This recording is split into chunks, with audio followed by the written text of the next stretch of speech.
ये scene psychiatry department में होता है। महिला डॉक्टर को पहले लगता है कि शायद उसने गलत सुना है। मरीज कहता है कि उसे हर जिंदा इंसान सूअर जैसा दिखाई देता है।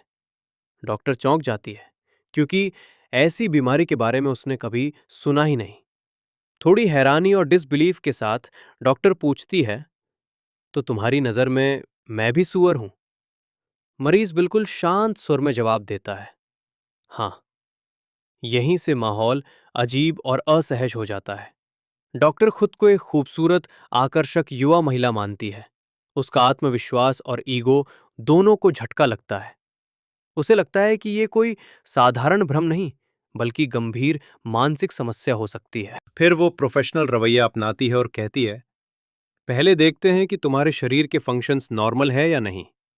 इसके बाद वो सीधा सवाल करती है, अभी तुम्हें क्या दिखाई दे रहा है? मरीज का जवाब सुनकर डॉक्टर पूरी तरह हैरान रह जाती है। वो मन ही मन सोचती है, ये कैसे हो सकता है? मैं इतनी सुंदर हूं कि एक पागल आदमी की नजर में भी सूअर नहीं लग सकती। और फिर आता है सबसे बड़ा झटका। मरीज की नजर में डॉक्टर एक नहीं, दो सूअर बन चुकी होती है।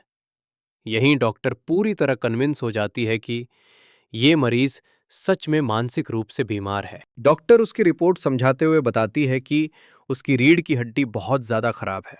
वो सामान्य इंसान से अलग है, टेढ़ी और दबाव में है, जिससे उसका दिमाग और आंखों की नसें प्रभावित हो रही हैं। डॉक्टर के अनुसार यही वजह हो सकती है कि मुख्य पात्र को हर इंसान सूअर जैसा दिखाई देता है। डॉक्टर सर्जरी की बात करती है।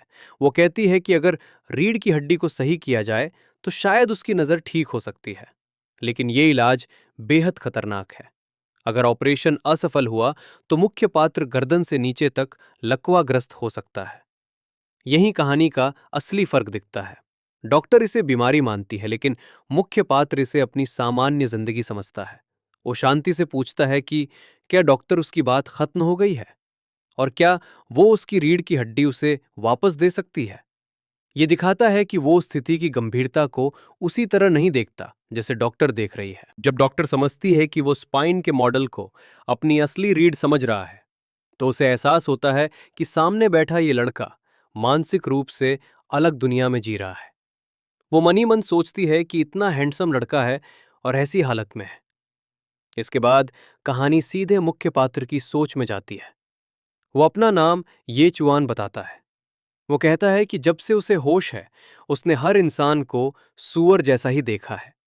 उसके लिए ये कोई बीमारी नहीं, बल्कि दुनिया का सच है।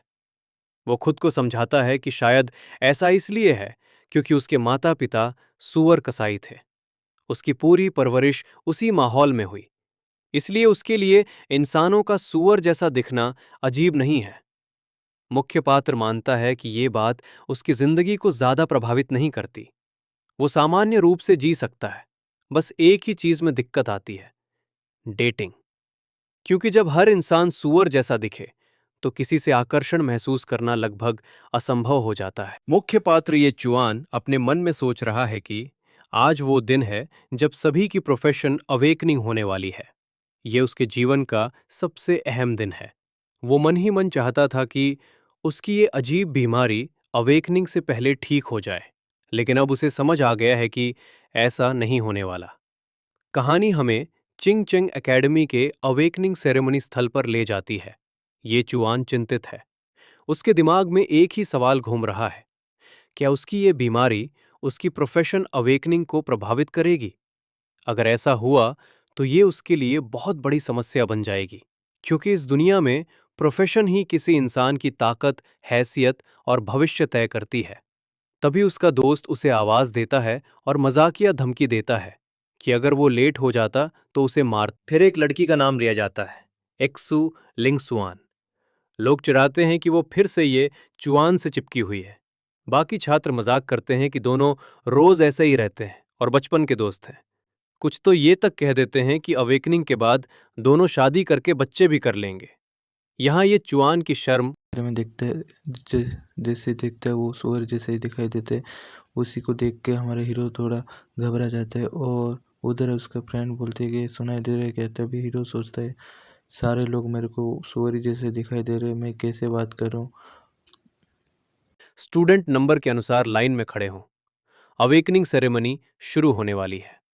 बताया जाता है कि ये वो पल है जब छात्रों को स्कूल में सीखी हुई हर चीज दिखानी होगी। अवेकनिंग 3 चीजों पर आधारित होती है: शक्ति, फुर्ती और आत्मिक शक्ति यानी स्पिरिट। जिसके एट्रीब्यूट्स जितने ऊंचे होंगे, उसकी एडवांस्ड प्रोफेशन जागृत होने की संभावना उतनी ही ज्यादा होगी। समारोह के दौरान सभी छात्रों को निर्देश दिया जाता है कि अपनी पूरी ऊर्जा पर ध्यान केंद्रित करें। बताया जाता है कि जो प्रोफेशन जागृत होगी, वही उनकी पूरी जिंदगी तय करेगी। अगर किसी की एडवांस्ड कॉम्बैट प्रोफेशन जागृत हो जाती है, तो उसे किस्मत को चुनौती देने जैसा माना जाता है। ऐसे लोग सबके लिए प्रशंसा का विषय बनते हैं और चिंग चंग एकेडमी का नाम रोशन करते हैं। इसके बाद सेरेमनी शुरू होती है। छात्र एक एक करके पत्थर के प्लेटफॉर्म पर अपना हाथ रखते हैं। घोषणाएं होती हैं। किसी की life type profession intermediate metal worker निकलती है। किसी की life type profession advanced healer. किसी की life type profession junior engineer. अचानक एक जोर की आवाज के साथ घोषणा होती है: combat type profession rare tier shadowless bladesman. माहौल में हलचल मच जाती है, क्योंकि ये रेयर टियर प्रोफेशन है। प्राचार्य उस छात्र से नाम पूछते हैं। वो अपना नाम लियू जिंगलोंग बताता है। प्राचार्य उसकी तारीफ करते हैं और कहते हैं कि वो आराम करे। वे बाद में खुद उसके घर जाकर उसके भविष्य के रास्ते पर चर्चा करेंगे। लियू जिंगलोंग आभार जताता है। आसपास के छात्र उसकी जमकर तारीफ करते हैं और उसे शानदार बताते हैं। इसके बाद अगला नाम पुकारा जाता है, ये चुआन। उसके दोस्त उसे शुभकामनाएं देते हैं। लोग आपस में बात करते हैं कि ये लड़का आमतौर पर थोड़ा अजीब लगता है, लेकिन उसके आंकड़े बेहद ऊंचे हैं। जहां सामान्य लोगों का कुल आंकड़ा लगभग 3 होता है, वहीं उसका आंकड़ा 10 है, यानी 3 गुना ज्यादा। कुछ लोग सोचते हैं कि शायद कुछ चमत्कारी होने वाला है। फिर प्लेटफॉर्म पर एक अजीब दृश्य होता है। सुनहरी रोशनी फैलने लगती है। सब हैरान रह जाते हैं। घोषणा होती है, डिवाइन टीयर। वाकई डिवाइन टीयर। घोषणा होती है कि उसकी अवेकनिंग हुई। प्रोफेशन है life type profession, divine pig butcher. पूरा माहौल एक पल के लिए शांत हो जाता है। फिर अचानक हंसी फूट पड़ती है। लोग चिल्लाने लगते हैं कि ये कोई खराबी तो नहीं है। इतनी ऊंची डिवाइन टीयर अवेकनिंग और प्रोफेशन पिग बुचर। सब इसे बेवकूफ़ी भरी प्रोफेशन कहते हैं। कुछ लोग ताना मारते हैं कि इसे लकी कहा जाए या अनलकी। किसी को लगता है कि आसमान खुद मजाक कर रहा है। यहां तक कि प्राचार्य भी अंदर से टूट जाता है। वो सोचता है कि इतने सालों में पहली बार डिवाइन टीयर अवेकनिंग मिली, और वो भी सबसे बेकार प्रोफेशन निकल गई। प्राचार्य मन ही मन अफसोस करता है। अगर डिवाइन ब्लैकस्मिथ, हीलर या एल्केमिस्ट भी होता, तो वो गर्व से सबको दिखा सकता था। उम्मीद जितनी बड़ी थी, निराशा उतनी ही गहरी हो जाती है। उसे लगा था कि ये लड़का कुछ महान करेगा, लेकिन उसके हिसाब से ये पूरी तरह फेल निकला। वो भारी मन से छात्र की तरफ देखता है, कुछ कहना चाहता है, लेकिन अंत में सिर्फ एक थकी हुई आह भरता है। उसी पल मुख्य पात्र के दिमाग में कुछ अजीब होता है। एक सिस्टम सक्रिय होता है। उसमें लिखा आता है, स्वाइन नेमेसिस, सुअरों के खिलाफ 50% अतिरिक्त नुकसान। मुख्य पात्र के विचार बदलने लगते हैं। वो सोचता है कि शायद पागल होना इतना बुरा भी नहीं है, क्योंकि उसकी नज़र में ये दुनिया पहले से ही सुअरों से भरी हुई है।